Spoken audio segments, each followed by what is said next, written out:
What's up, family? Gerald the Bossman here. You're tuned into the Bossman Show on AM 1010, AM 1430, 1055 The King. Let the King out at 105theking.com and the Bossman Show at bossmanshow.com. Hit me up on Instagram, The Bossman Show, Twitter at Bossman Show, and Facebook, Bossman Show. It's the Bossman on your radio. Listen to the Bossman Show with your host, JR, Saturdays at 9 a.m. right here on AM 1010, The King. What's up, good people? BetOnline is your number one source for all your betting needs. The latest odds, lines, and matchup reports for baseball, boxing, golf, and more.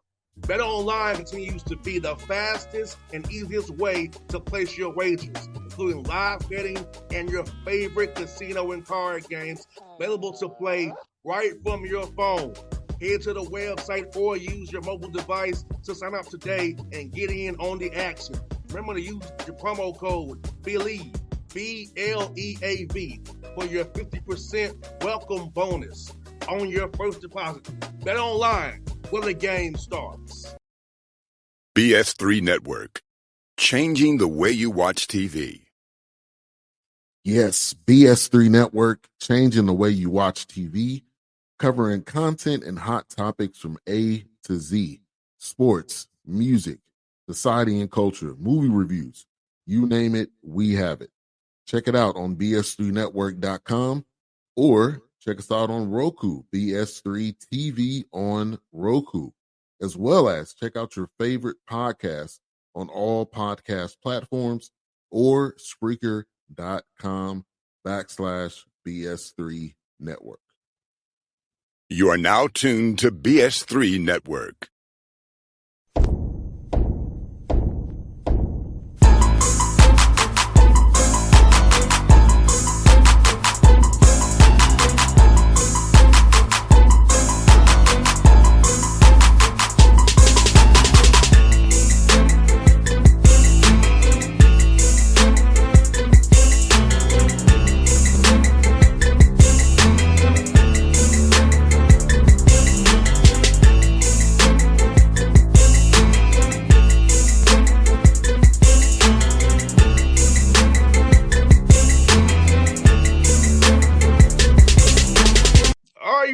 Back on the Bossman Show here with Coach Chris Casey. The Fairfield Stags had a great year, 24 wins this year in the MAC conference. Coach, good to talk to you, man. How's things up there in Fairfield, man?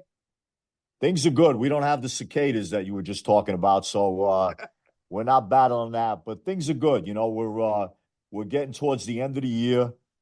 Guys are just finishing up finals. We had our last spring workout today, so they're getting ready to get their final assignments in and get finals done. We got a great group coming back, so we've signed some good guys. So we're excited about what's going to happen for us going forward. Now, Coach Casey, for you, man, you got this job October 16th, man. And man, how was it to be a whirlwind for you to jump in back to the saddle? You've been a head coach before previously, as we all know, but not expecting to be the head coach on October 16th. So how did that kind of happen for you and your players, man, to have such a great year that you all had? Yeah, it was a scenario, you know. When they asked me to take on this role, I was going to do it, but first I need a job and I want to coach, you know. And the second reason is I really love the guys. It was a great group of guys on a team, so I wasn't going to walk away from that either. So the difficult part was, you know, you were going to coach and you were not going to be coaching with guys that you have long-term relationships with, because there was some change now with the staff. But in the end, I was definitely going to do it because I love coaching and I love this group. So we were kind of faced with now, it's October 16th, we're going to play in 11 days and we're playing at Boston College. So there becomes the question now, you know, you got a short time span. What are you going to do with it? Are you going to make changes? Are you not going to make changes? Or are you going to, change things in a lineup? So, and you also at the same time, you want guys on a good track too that are playing. You don't want to get them thinking and not playing basketball because of changes you're making. So ultimately, I decided to say, let's roll with what we're doing. We practiced twice. We had our first scrimmage And I just kind of said to myself, I got to coach what I coach. I got to coach my own stuff. Um, and that doesn't make one way right, one way wrong. It just makes it what I'm comfortable with. So we started making changes gradually. I told our team, guys, our timeline is going to be a little bit different because of where we started from. And we stressed, just keep your head down and keep working. And eventually it's going to click. And after a rough start and, trying to work some guys back from injuries and making some changes, it did. It clicked. And that's a credit to our guys who just kept working through the changes and kept their head down and kept going.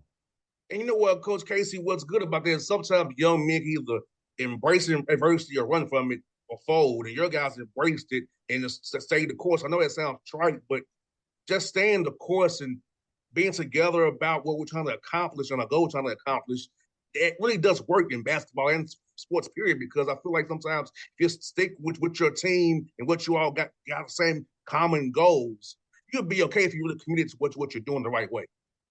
Yeah, 100%. And that's true in any walk of life. It doesn't matter, if you have your own business, if you're you're a male in your family. It's true in any walk of life. You have to have resiliency, and you have to have the correct approach every day, because there's no smooth path. There's no path that goes straight up. There's always going to be dips in your path or hurdles in your path, and those aren't important. What's important is how you handle them. And do you keep going with the same energy, the same enthusiasm, the same positive attitude? If you do, you are going to have breakthroughs and you're going to accomplish things. And that's what these guys did. I mean, we had talent. I thought we did some good things offensively and defensively, but the main reason for our success was that approach. Every day, the same attitude, the same energy, the same work ethic, the same togetherness. And that was a big, big part of what we were able to accomplish this year.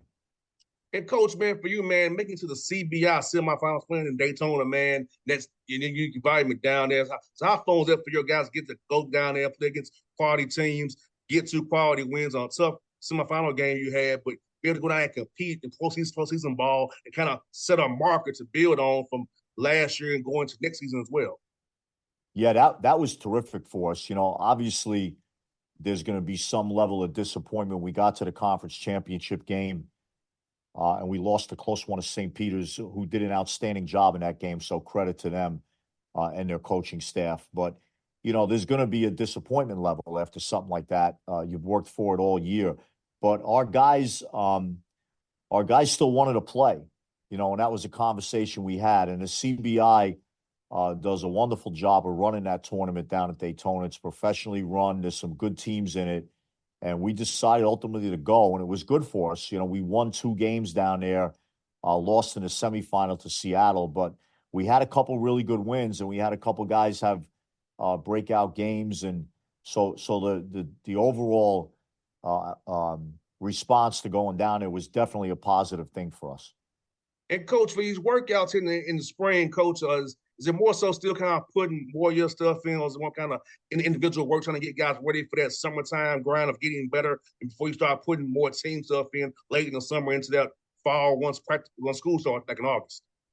Yeah, we really pay attention in the spring and the summer to expanding guys' games. We'll do a little bit of team stuff here and there, but I'm a firm believer that if your players get better individually, your team's going to get better collectively. So we'll spend the fall, we spend a lot of time on working on individual games. I'm sorry, the spring, and then the summer we'll do the same. When we hit the fall, then we'll start paying attention more to team practice and what we need to do as a team. But really, that's the goal of the spring and the summer to me. Get bigger, faster, stronger in the weight room, and expand your game. Get better at things in your game and be more difficult to guard, be a better player. So we'll spend most of our time on that. Coach, aren't you glad that the old days are gone? When back when I played and you and I played, man, well, it was October 15th. You have to figure out something, in a month before games start, man. Now you get the guys in the spring, the summer, you get creative work your guys games, and then you got to, hey, October 15th, roll the balls out. We go home for the best. If I okay in November. Yeah. I'm sure the guys are glad that's gone too, because the reality was you started school September 5th and you weren't practicing until October 15th. So you and I both know you spend a lot of time out on that track running. That's Yes. basically what everybody did. Running them They had stairs too, coach. Those stair yeah, burners too. they had those running workouts going, and then you'd have running tests you had to pass to get into practice. And yeah, it really wasn't basketball, to be honest with you. So yeah, it's great that you have access to these guys for that additional time. And I think the guys appreciate it too, because they get a chance to get better as players, which they all want. Um, I do think you have to be smart with it though.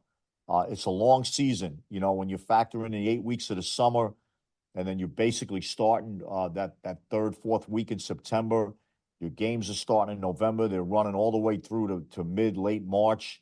You have to be smart with it on how you approach it, because you can wear an individual or a team out too. So you have to be smart on how you do it. You have to be cognizant of keeping legs fresh and keeping minds fresh. Uh, so it's a good thing to have, but I think the way you do it is very important. 100%, coach. And for you, coach, man, as this NIL and transfer portal thing goes and limited transfers, how are you approaching trying to build your roster there going forward as the COVID year ends after this season? They'll be back kind of where it used to be. All the older guys have aged out. So how do you approach building a roster with the unlimited transfers, the portal and NIL stuff that we have to deal with in college? It's called the college spirit right now. Yeah, day to day is the answer to that. There's really so things have obviously changed a lot, and I look at it more this way. That's the new rules of the road. So you can either complain about it and point fingers about it, or you can embrace it and try to do the best you can with it. I certainly understand what players are trying to do. Like, we have a couple good players in the portal, and they've been great here. They've done great things for us, and they're in for no other reason than trying to see if they can move to a higher level and reap the benefits of that higher level. And I completely understand that, and I support it. If the Knicks called me tomorrow and wanted me to coach the team, I would look at that too. So not that that's going to happen, but that's just an example. So I understand what they're trying to do. So it's really the new rules of the road. So it's important you have good relationship with your existing players to help keep them. And that certainly doesn't guarantee anything. And it's important that you're constantly aware of who's out there, not only in the portal, but the junior college world, the prep school world, the high school world.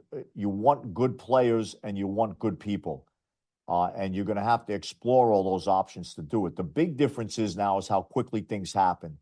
Recruiting used to be a long-term process, which allowed you to build more relationship going into the commitment to your school. You did home visits. You were at the school a number of times. You started, 2-3 years in advance. That's really kind of changed, and it's become more like speed dating.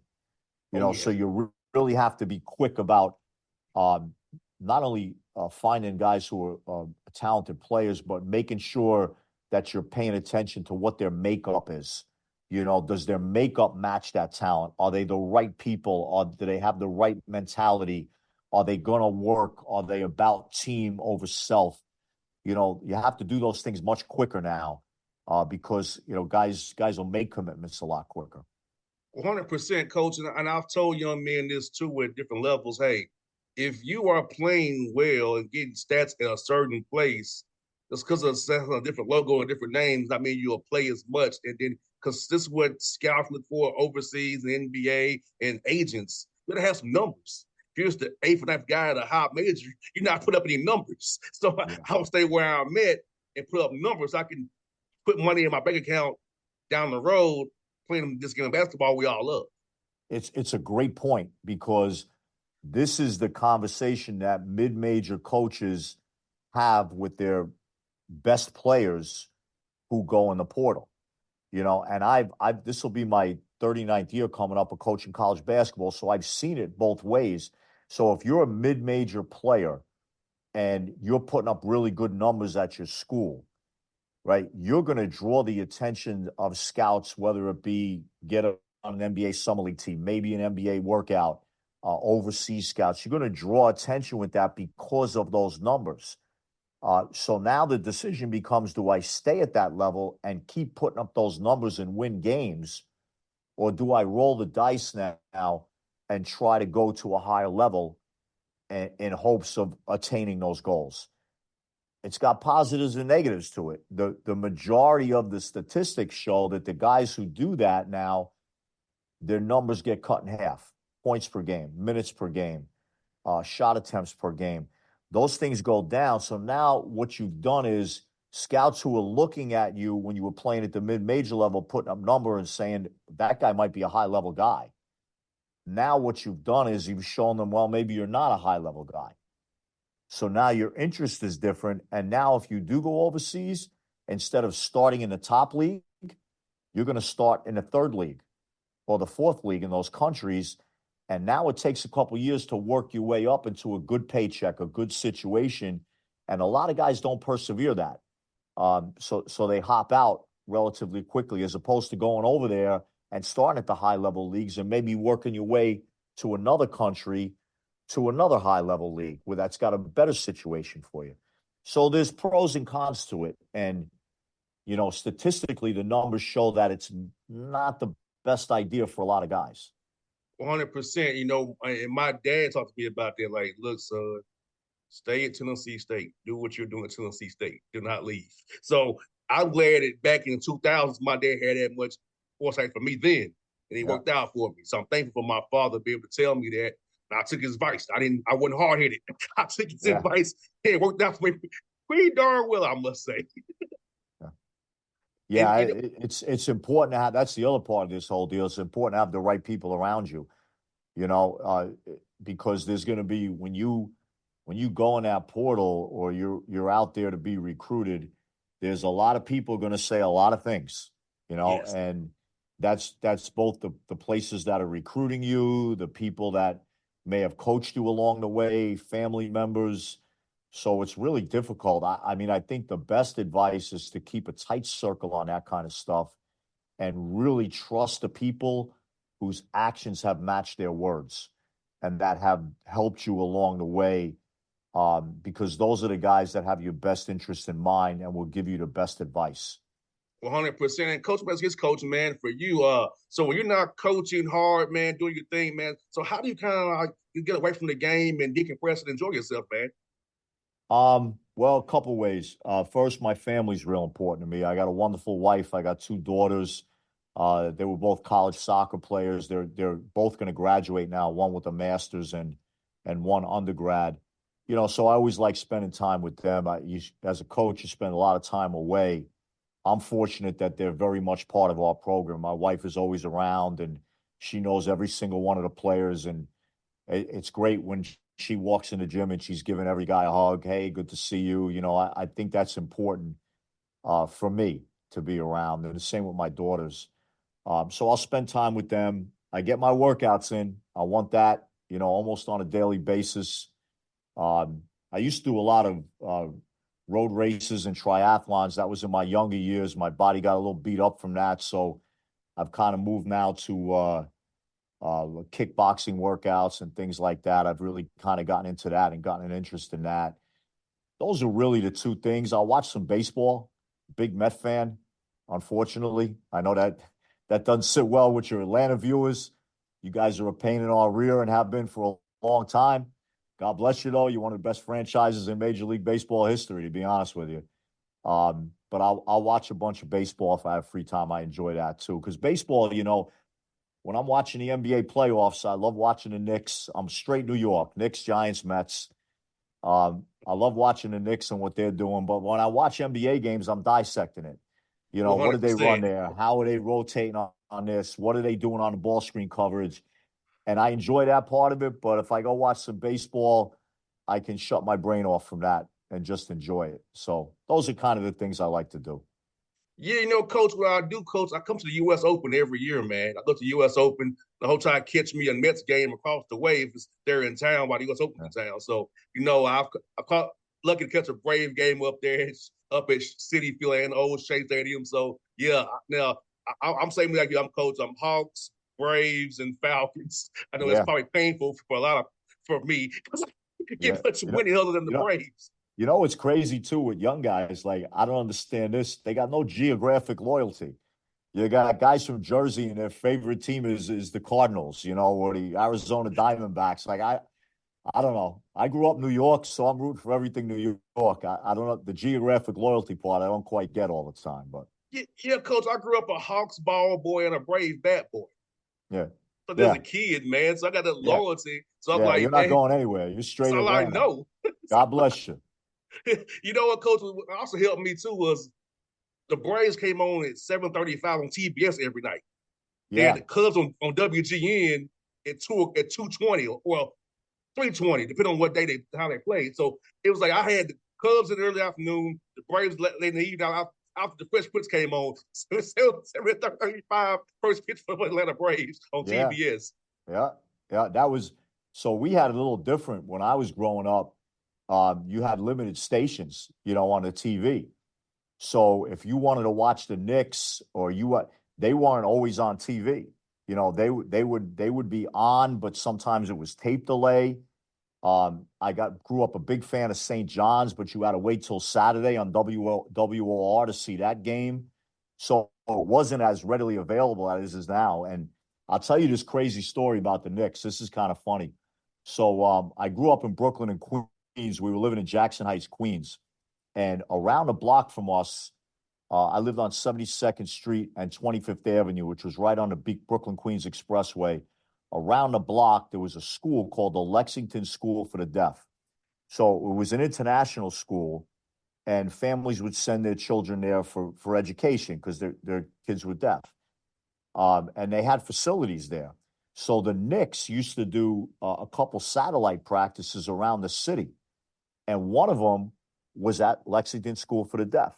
So I have memories of my pop taking me around the block, walking into a Knicks practice and watching Bill Bradley and Walt Frazier and Dave DeBuscher and those guys run up and down in practice. And then there was maybe 50 people in the gym, and they would come over and talk to you afterwards, which is unbelievable. I mean, you can't get anywhere near that now because of what the NBA's exploded into. And that's a good thing. But that's a memory I have, from a long time ago when I was very, very young. And I mean, to think that you're sitting in the gym in a folding chair and watching Walt Frazier run up and down, that's kind of crazy. You're right, Coach, because up until 1999, the Hawks practiced at Morehouse. Right, there you go. And that's like 5 minutes from where I grew up at. So Yeah, I got to meet Coach Brown, the former Knicks coach. He coached yeah, Mr. Hubie. I got to coach Lenny Wilkins, Mike Patello, Lazar. So all those guys I was around as a kid because they practiced in Morehouse, which is 5 minutes from where I grew up at. that's So, awesome. That's yeah, good stuff. Good so stuff. yeah, so same as you, Coach. Right in my backyard to go watch NBA players. See Steve Rollins, John Concack, all those guys. Kenneth Mutombo, all the Mookie Blaylock, all those guys. It was just dudes to me. They were Hawk guys. So that's what I say. That's how I got to be a ball boy by going to Yeah, practices. I got to be a ball boy. That's how happened for me.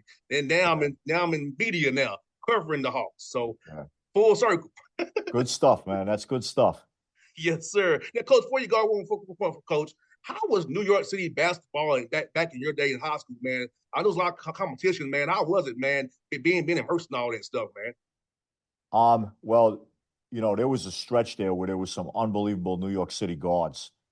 I think what's happened in New York, and I don't, this isn't a good thing or a bad thing. It's just what's happened. New York City basketball is still very good, but what you have is a lot of New York City players that are now playing elsewhere. They're in prep schools. They've gone to schools outside of the city for various reasons. And you have less of them actually playing in New York. When all those New York guys stayed in New York, and you're going back to the 80s, the 90s, early 2000s, there was some great teams in the Catholic League. You had multiple Division I players in all these teams. You had 3, 4, in some cases 5 Division I players on a team. In a public school league, you had 5, 6, 7, 8 Division I players in a public school league because all those kids stayed in New York. The rivalries were great. The basketball was great. You had less AAU teams, so there was rivalries with that. You had Riverside Church, you had the Gauchos. There was 3 or 4 main ones, the Madison Square Broncos. So they all went to those teams. So those were great games outside of New York because they weren't watered down. But now what you have is, a lot of those New York guys are playing elsewhere. I think the closest thing for me that I've seen to what New York City basketball was is when I go down to the DMV area around DC, Baltimore. A lot of those kids stay in those private schools and play for their teams. They play on those local AAU teams, which are, Nike sponsored or Under Armour sponsored. And there's great rivalries there. So I think that's the closest thing I've seen to that time frame of New York is when I go down there and watch those teams or those events, because it's great basketball, it's great coaching. The players they know each other, but they go at each other. So I think there's a similarity of what's going on there now to what used to go on in New York back some decades ago. But, Coach, I'll tell you what, man, some great ball back then, man. Hope to see you on live, period, Coach. I'll be at the Peach Jam. I'll be in Rock Hill. I'll be at Lake Point in Atlanta here. So hope to see you on the road when I get your number offline. It's been a fun chat today with your coaches. Fun talk to a basketball guy like yourself, peers like yourself, man. It was great to chat with you, man. I really enjoyed it, too, and appreciate you having me on.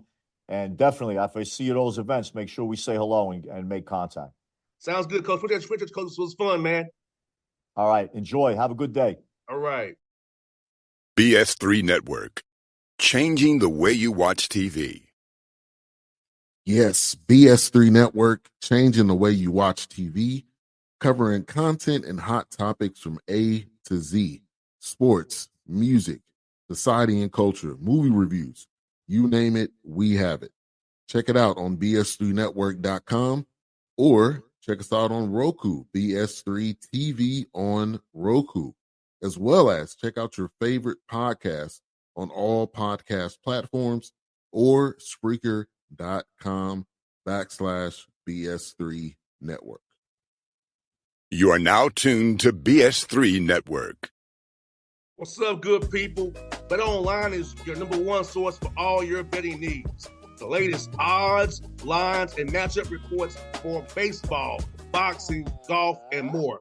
Bet Online continues to be the fastest and easiest way to place your wagers, including live betting and your favorite casino and card games available to play right from your phone.